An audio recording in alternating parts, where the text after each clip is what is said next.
it's so strange. I met Jimmie at my first performance at the Troubadour in Los Angeles. That would have been about 1970. He was a part of that whole scene. He mingled with musicians, but at the time he rarely ever got on stage.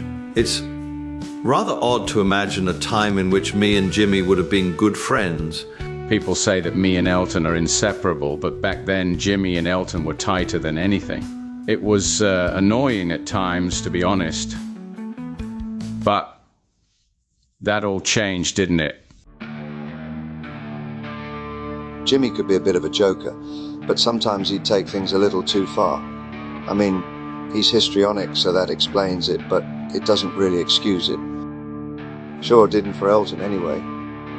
Jimmie used to stay with us at the chateau when we were recording. It was such a beautiful place. It had that old-timey vibe. It was a great environment for creativity.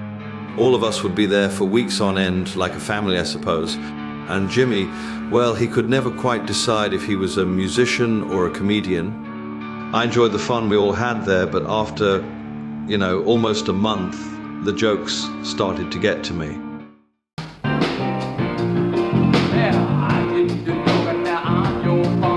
I think he should do one called Pocket Rocket Man, the way he's been sleeping around. Jimmie, crack one more fucking joke and you're out. I fucking dare you. Make it friends. I'd be out, but you wouldn't. Right, fuck off, you annoying twat. I'm done. I've had enough. And that was it, essentially. Jimmie left and went back to America, and I didn't see him again for a few years.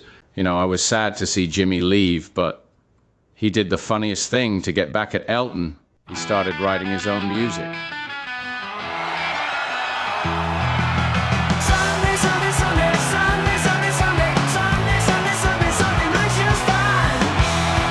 He had completely and deliberately stolen my entire style. We're talking the glasses, the hairline, the clothing, everything.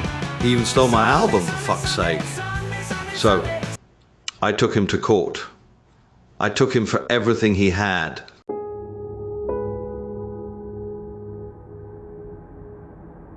The last I had heard was that Jimmie was a dentist in New Jersey. Then Elton called me.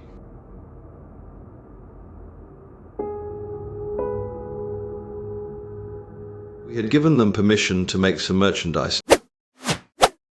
Naturally, we do our research. The team sent me some clips and I recognized someone. It was Jimmie fucking Lee.